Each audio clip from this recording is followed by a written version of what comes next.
voix. Les vraies voix Sud Radio, le coup de projecteur des vraies voix. Absolument. Et cette question, les politiques sont-ils devenus fous? Pour l'instant, vous répondez oui à 93%.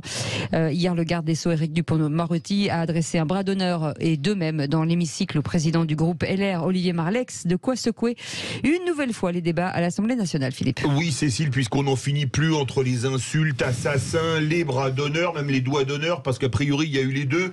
Tout le monde, on va le dire, pète un câble et un peu sur tous les bancs de l'hémicycle de l'Assemblée nationale. Alors, est-ce que pour vous, les politiques sont devenus fous? Est-ce que, tiens, par exemple, vous êtes devenus abstentionnistes en vous disant, de toute façon, c'est des rigolos, c'est pas la peine de se déplacer pour aller voter? On vous attend au 0826 300 300. Et nous avons Franck Tapiro qui est avec nous, le spécialiste, bonsoir. Bonjour. Publicitaire et spécialiste en communication politique. Alors il y a quand même beaucoup de choses à dire. Franck, vous restez avec nous. Finalement, la classe politique, Philippe Bilger, devient folle ou c'est quoi? C'est le débat, c'est quoi? Je l'ai beaucoup défendue lorsqu'elle était apparemment plus calme, oui. Même s'il y a toujours eu des exceptions qui, en réalité, appelaient l'opprobre. Mais depuis quelque temps, il y a une effervescence, en effet, qui peut paraître collective. Mais je ne voudrais surtout pas qu'à force d'avoir des polémiques tous les jours, on banalise tout cela. Ça reste complètement anormal qu'il y ait une telle atmosphère. J'entends bien déjà implicitement dans ma tête Françoise Degois qui me rétorquerait qu'il y a des années c'était pareil, mais je crois tout de même qu'aujourd'hui l'intensité est plus vive. Mais deuxième élément, dans votre question à Sud Radio, je distinguerai tout de même les polémiques, les controverses, les insultes des députés de celles des ministres. Ça n'est pas la même chose, même si je pourrais expliquer pourquoi Dupond-Moretti, le ministre, a fait des bras d'honneur. Ça n'est pas tout à fait la même chose de se comporter de cette manière de la part d'un ministre et de la part de députés qui sont tenus, sans que je les approuve, à une moindre rigueur. Et ils sont dans un climat échauffouré terrible. Vous pensez que c'est moins grave quand c'est un député qu'un ministre? On vous attend au 0826 300 300, Elisabeth Lévy. Alors d'abord, le problème, c'est que c'est le niveau, en réalité, parce qu'effectivement, quand c'est Maurras et Blum qui s'invectivaient à l'Assemblée, ça avait une autre gueule, si vous me permettez cette expression. C'est plutôt le niveau que l'intensité, parce que l'intensité a été très violente, et c'est le rôle de l'Assemblée, en fait. C'est de représenter les conflits. Donc, tous les conflits qu'il y a dans la politique, de la société, doivent être, si vous voulez, mis sur la table à l'Assemblée. Donc, qu'il y ait de la violence en tant que telle ne me gêne pas. La vulgarité, c'est autre chose. Maintenant, sur le cas du Dupond-Moretti, je suis frappé par une chose, si vous voulez, c'est que on sacralise l'émotion tout le temps. Par exemple, dans l'affaire de Roanne, où on justifie en quelque sorte une expédition un peu, enfin un tabassage, disons un passage à tabac d'un jeune homme probablement, on n'en sait rien, mais disons probablement coupable d'intrusion sexuelle. Ça, on ne sait pas. Oui, enfin, d'intrusion chez quelqu'un avec des soupçons de... Et au nom de l'émotion du père, en disant, bah, oui, il est passé par-dessus la tête de la justice, mais il avait son émotion de père. Et là, l'émotion est sacralisée. C'est ce qui est fait au nom de l'émotion. Eh bien, comme Aurore Berger, et je respecte parfaitement cette émotion, mais c'est son émotion qu'on met en avant. En revanche, quand cette émotion vous conduit, comme l'a très bien expliqué Philippe au début, si vous voulez, à ne plus vous maîtriser, non pas parce que vous êtes un salaud, mais parce que effectivement vous vous sentez blessé d'avoir été mis en examen dans ce cas-là, ou tout ce genre de choses. Si vous voulez, vous ne vous maîtrisez pas, vous faites une chose malheureuse. Il me semble, là, si vous voulez, ça prend des proportions. Et en fait, ce que les gens reprochent aux politiques, moi, je ne crois pas que ce soit... Ils s'en foutraient de leur bonne manière s'ils étaient efficaces. Derrière le reproche qui est fait aux politiques, surtout la morale, la vertu, les bonnes manières, en fait, vous n'êtes plus capable d'agir sur le monde. Olivier D'Artigol. Puisque cela n'a pas été fait, je vais m'y risquer en défendant la classe politique dans ce moment-là. Pourquoi? Bien évidemment, il y a un effet loupe sur des comportements de parlementaires, aujourd'hui de ministres. Reste que les députés, aujourd'hui les sénateurs, continuent dans leur grande masse à exercer un mandat d'élaboration de la loi et de contrôle de l'exécutif. Si vous suivez de près les débats en commission des affaires sociales au Sénat il y a quelques jours ou dans l'hémicycle, vous voyez encore qu'il y a encore les commissions d'enquête. Je pense à celle d'Eliane Assassi sur McKinsey. Il y a encore un travail parlementaire, une élaboration venant du Parlement que beaucoup de pays pourraient toujours nous envier. Après, il y a un effet loupe sur des comportements qui sont inacceptables et qui nourrissent parfois une détestation, pour ne pas dire une quasi-haine de la politique. Une sécession qui fait que, décidément, ce monde-là, ça n'est pas notre vie. Pour partie, je comprends ce ressentiment. Et je termine par le personnel politique local, qui est mobilisé dans une société qui est une cocotte minute et qui réalise tous les jours. Ce sont des héros du quotidien, les maires, les élus locaux. Et c'est aussi ça, notre maillage politique territorial. Et surtout, quand on dit qu'ils s'en mettent plein les fouilles, c'est injuste. Vraiment, c'est très... Franck Tapiro, que ce soit les députés ou les ministres, est-ce qu'on leur demande pas trop la transparence, d'être nickel à 100%? Est-ce que finalement, on attend, à chaque fois, on n'a pas l'impression de monter d'un cran systématiquement, et donc du coup, forcément, on est déçu? Alors, je pense que déjà, à la base, pour avoir travaillé pendant des années avec des politiques, je me suis toujours demandé si c'était la politique qui rendait fou ou s'il fallait être déjà un peu dingue pour faire de la politique. Et sincèrement, je pense que c'est le problème de base. Oui. Et pour avoir connu pas mal de gens qui étaient plutôt très forts en politique, je peux vous dire qu'il y a une forme de dinguerie et de folie qui fait partie de la classe politique. Ça, ce serait totalement hypocrite de dire le contraire. Les plus grands talents que j'ai rencontrés en politique étaient dingues, mais dingues pas au sens... enfermé psychiatriquement, mais dingue, absence de surmoi, parfois souvent maniaco-dépressif, on parlait de Jacques Chirac par exemple, et d'autres, avec un rapport particulier à deux choses, le pouvoir et la réussite. Et parfois, c'est la réussite médiatique, une réussite de notoriété, et le pouvoir est quelque chose, parfois on connaît le syndrome du Brice, quelque chose qui colle mal aux gens. Donc tant qu'ils sont dans une classe politique émergente, ça commence à bien fonctionner, puis à un moment, ils ont tout d'un coup, ils ont le pouvoir, ils ont les médias, ils ont le projecteur, et ils ont surtout quelque chose qui est très important, c'est pour cela qu'on vote, c'est le devoir d'exemplarité. Et celui-là, il a volé en éclats. Donc moi, ce que je veux depuis quelque temps, c'est qu'on dit à chaque fois, oui c'est vrai, on a la classe politique qu'on mérite. Oui c'est vrai, l'Assemblée, surtout, je suis d'accord avec le distinguo entre Assemblée et ministre, est souvent le miroir de la société. Mais ça veut dire quoi aujourd'hui? Ça veut dire que la violence qu'il y a à l'Assemblée se retrouve dans la rue. Et je suis absolument convaincu que si l'on arrivait à apaiser un petit peu les débats politiques, ça ne veut pas dire supprimer la passion.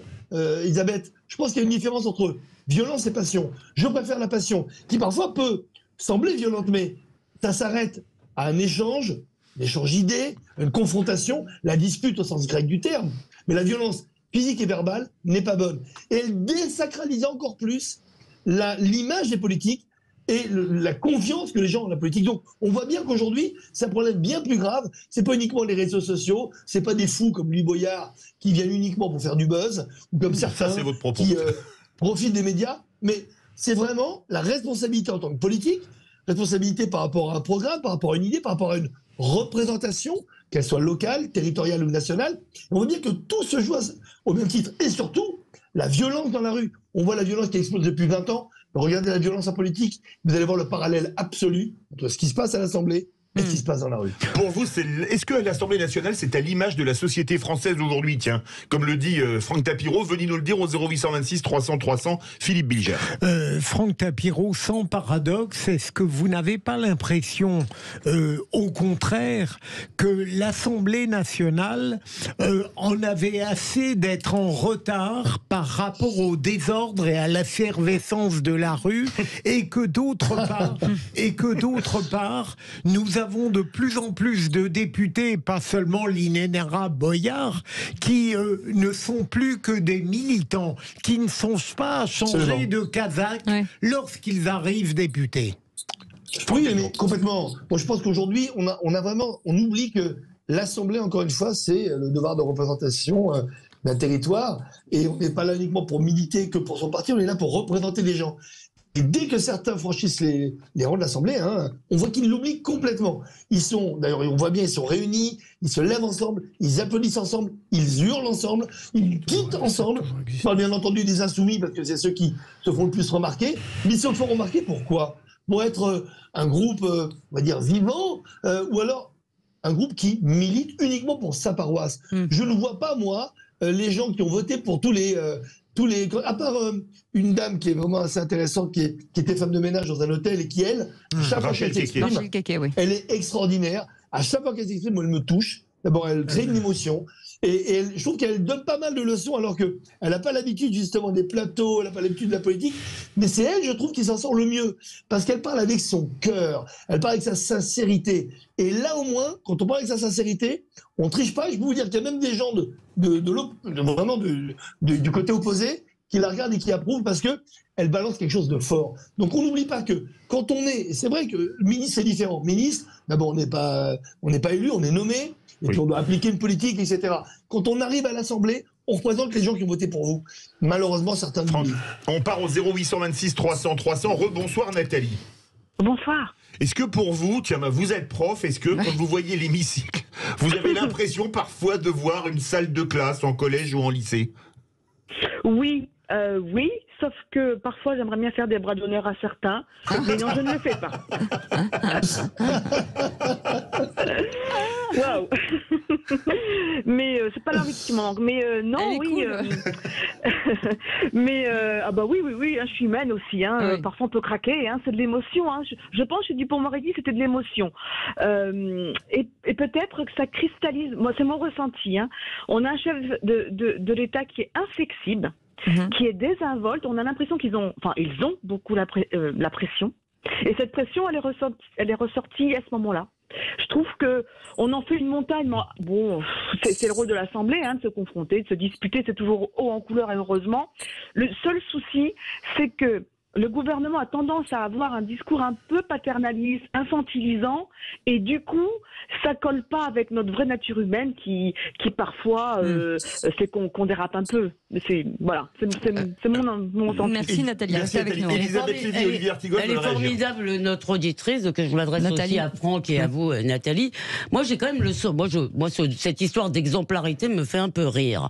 Parce que je ne connais pas, si vous voulez, qui que ce soit qui prenne les politiques comme des exemples. C'est des gens à qui on délègue en quelque sorte les affaires du pays. Ça en fait pas des statures morales. Mais surtout, c'est un objectif qui cogne complètement avec cette ânerie, à mon avis, en tous les cas, ce phénomène de la proximité qu'on exige des politiques. Vous ne pouvez pas à la fois dire on veut les meilleurs, ce qui était le sens initial en quelque sorte de la démocratie selon Montesquieu, c'était finalement on allait la représentation, aller sélectionner les meilleurs et on veut des gens comme nous, on veut des gens qui nous ressemblent, qui soient proches de nous, qui soient nos copains, nos mamans, qui nous disent de bien nous couvrir quand il fait froid, etc.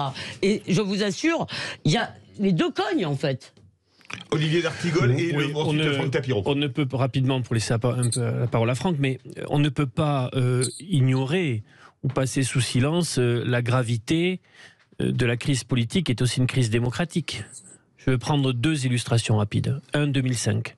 Ce qui s'est passé en 2005 n'est toujours pas réglé. C'est vrai. Quand le peuple, après un débat de très grande qualité, instruit, approfondi, dit non, les partis dits de gouvernement disent oui. Main dans la main, je me souvenir de cette une de Paris Match où Nicolas Sarkozy était à côté de François Hollande. Deux, la dernière campagne présidentielle. Normalement, une campagne présidentielle est là pour donner une vision, un imaginaire politique, pour trancher les grandes questions qui taraudent une société. Ça n'a absolument pas été le cas. Comment voulez-vous, j'ai pris que ces deux exemples, il pourrait y en avoir d'autres, qu'on puisse après avoir un climat d'apaisement? Je termine par une petite provocation. Je préfère l'Assemblée nationale aujourd'hui que sous la précédente mandature. Franck Tapiro. Au moins, le mot de la proximité, on disait oui, il faut que les gens soient proche de nous, c'est pas du tout ça pour moi. Ce qu'on reproche aux politiques depuis maintenant plus de 20-25 ans, c'est un manque d'efficacité. Qu'ils soient proches ou non, qu'ils soient timides ou... c'est pas le problème. Est-ce qu'ils sont efficaces? C'est qu'ils connaissent les sujets. À l'Assemblée nationale, je suis désolé, mais on représente quand même une région, on représente des gens, un territoire, on représente et puis surtout une volonté. Est-ce qu'ils connaissent les sujets? Est-ce qu'ils ont les solutions et surtout est-ce qu'ils sont assez efficaces. Après qu'ils soient proches ou pas, moi je préfère quelqu'un d'antipathique mais qui applique exactement ce pourquoi il a été élu. Je suis d'accord avec vous. Merci beaucoup, Franck Tapiro. Et qui n'est pas du tout antipathique d'ailleurs, hein, Franck Tapiro, on est d'accord. Il est très sympa, il est très sympa. On peut éventuellement être les deux, j'espère. Il pourrait être ministre. Ah oui, il pourrait être ministre. Franck Tapiro, moi je dis, il fait ministre. Non, mais non, parce que lui, il sait faire quelque chose, alors que je suis ministre, je ne sais rien faire. Je suis ministre. Mais qui conseillerait Franck Tapiro? Et entre nous, moi, il y a un métier que je ferais vraiment pas pour rien au monde, c'est celui de politique. Vraiment. Moi, j'adorerais ça. C'est un métier de chien. Eh ben, on va inscrire Philippe aux prochaines législatives. Merci beaucoup. Ce serait le cinquième âge en politique. Franck Tapiro, merci beaucoup. Publicitaire et spécialiste en communication politique. C'est toujours un plaisir de vous recevoir dans Les Vraies Voix. Vous restez avec nous, ça continue. On va encore débattre jusqu'à 19h. À tout de suite.